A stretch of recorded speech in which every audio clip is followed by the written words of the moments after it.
सभी व्यूअर्स का हमारे यूट्यूब चैनल पार्थ चैनल पर स्वागत है। साथियों,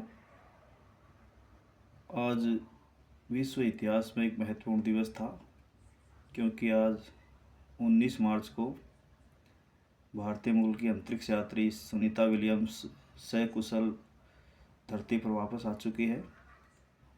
तो ये मानव इतिहास और विज्ञान के लिए बहुत ही एक महत्वपूर्ण बात है दोस्तों, क्योंकि माइथोलॉजी में कहा जाता है कि जो ऊपर एक बार चला गया वापस नहीं आता। लेकिन ये विज्ञान और इंसान की ही करामात है कि आज हमने स्पेस टेक्नोलॉजी में, साइंस के क्षेत्र में इतना डेवलपमेंट कर लिया है कि स्पेस में रहकर भी मानव सकुशल वापस आ रहे हैं।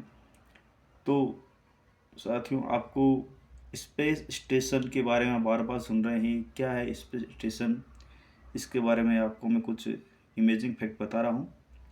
दोस्तों, मेरा यूट्यूब चैनल अभी नया है, मेरे पास इतने कोई स्पेशल फैक्ट भी नहीं है, लेकिन फिर भी मैं आपको कुछ अच्छी जानकारी देने की कोशिश करूँगा। प्लीज़ लाइक एंड सब्सक्राइब करना। तो दोस्तों, स्पेस स्टेशन क्या है? International space station ISS। देखिए, ये धरती से 403 किलोमीटर, हमारी पृथ्वी से 403 किलोमीटर ऊपर एक यान है, एक स्पेस यान है। इस यान में बैठकर जो एस्ट्रोनॉट स्पेस में जाते हैं, वो जितने दिन वहाँ रहते हैं उसमें बैठकर अपने सारी एक्टिविटीज़ करते हैं, एक्सपेरिमेंट करते हैं। ये जो यान है कई भागों में डिवाइड होता है, इसमें लगभग 6 बेडरूम जितनी जगह होती है।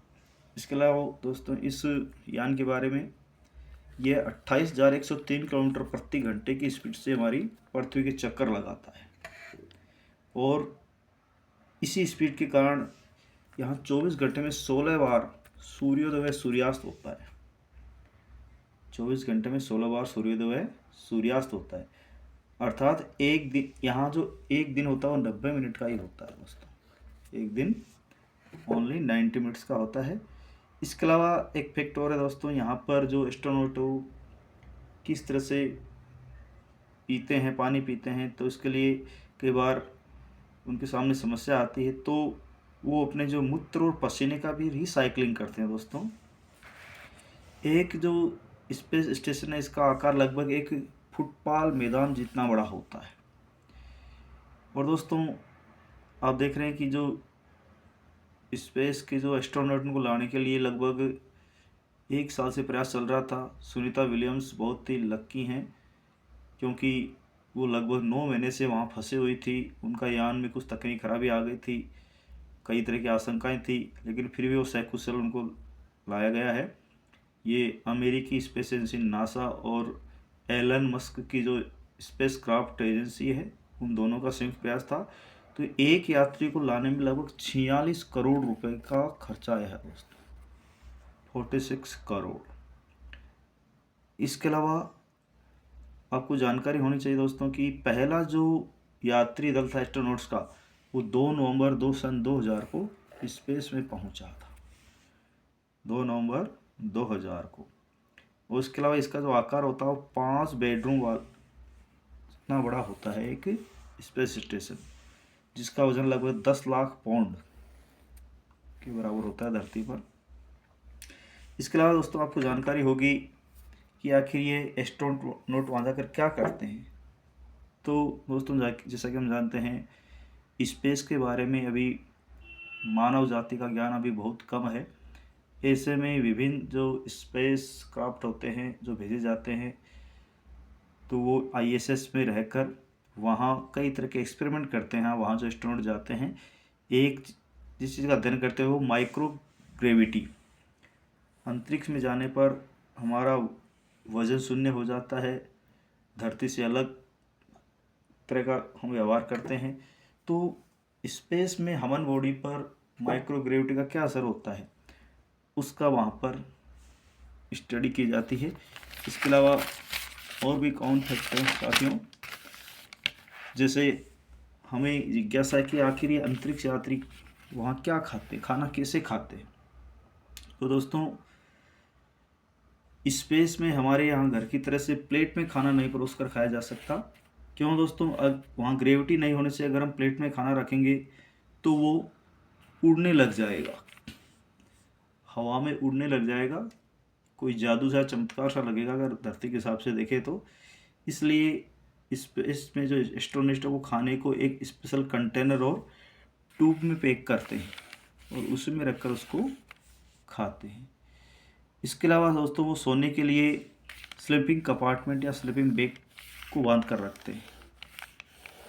अपने आप को सोने से पहले उन्हें एक स्लीपिंग बैग में पैक करना पड़ता है, नहीं तो पता नहीं वो उड़ते हुए स्पेस से बाहर निकल जाएं और स्पेस में कहीं गुम हो जाए, फिर पता ही नहीं चले वो कहाँ चले गए, वहीं वो उनका एंड हो जाएगा। इसके अलावा दोस्तों एक और हमें और जिज्ञासा होगी कि वहाँ पर जो यूरिन पास होता है, पेशाब करने की जो प्रक्रिया है वो हमारे धरती की तरह नहीं होता कि सामान्य तरीके से कर लें। वहाँ चूँकि ग्रेविटी नहीं है इसलिए यहाँ की तरह प्रेशर नहीं बनेगा तो मूत्र बाहर नहीं आएगा।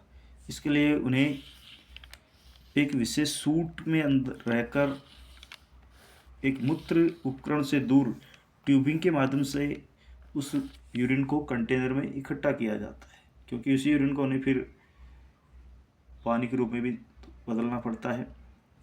इसके अलावा दोस्तों ग्रेविटी नहीं होने से वहाँ पर लंबे समय तक जो एस्ट्रोनॉट रहते हैं उनकी पैर की ऊपर की चमड़ी खत्म हो जाती है और उनके पैर बिल्कुल बच्चों की तरह हो जाते हैं।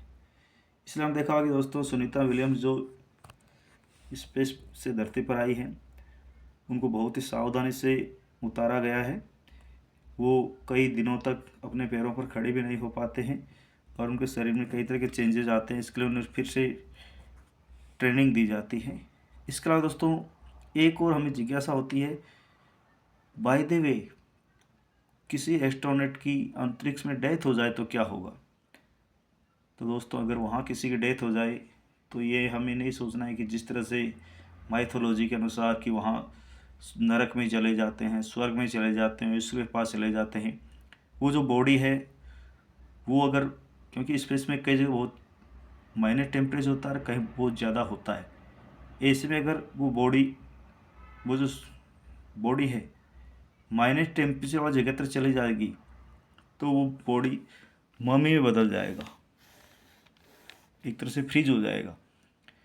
और अगर वो ज़्यादा टेम्परेचर वाली जगह पर चले जाए तो वो एक तरह से जल जाएगा। और वही बॉडी अगर अपने अर्थ की कक्षा में आ जाए तो वो दोस्तों जल जाएगा। इसके अलावा अगर बैक्टीरिया आसपास है स्पेस में तो बैक्टीरिया उस बॉडी को ख़त्म भी कर सकते हैं। तो दोस्तों ये थी ISS इंटरनेशनल स्पेस स्टेशन के बारे में कुछ रोचक जानकारियाँ। तो दोस्तों आज हम देख रहे हैं 21वीं सदी में इंसान स्पेस पर जा रहा है, वापस आ रहा है, अगले 100 साल बाद में क्या क्या बदलाव आएंगे। तो इस तरह से हमारी जो माइथोलॉजी है, हमारे अंधविश्वास है, रूढ़ियाँ हैं, ऊपर जो स्वर्ग नरक की अवधारणाएँ हैं, ये बिल्कुल ख़त्म हो जाएगी और हमें स्पेस के बारे में जानकारी और ज़्यादा मिलेगी। दोस्तों एक और जानकारी मैं आपको शेयर करूंगा कि सभी एस्ट्रोनॉट लक्की नहीं होते हैं। जिस तरह सुनीता विलियम्स लक्की रही हैं और वो सकुशल धरती पर वापस आ गई हैं, ऐसे ही एक भारतीय मूल की और एस्ट्रोनॉट थी कल्पना चावला, जो लक्की नहीं रही और जब वो स्पेस उनका धरती की तरफ आ रहा था तो वो जल गया और उसमें कल्पना चावला की डेथ हो गई।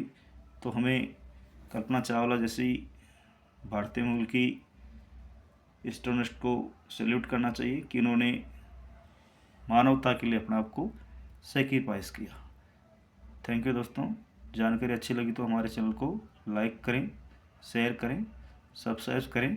Thank you.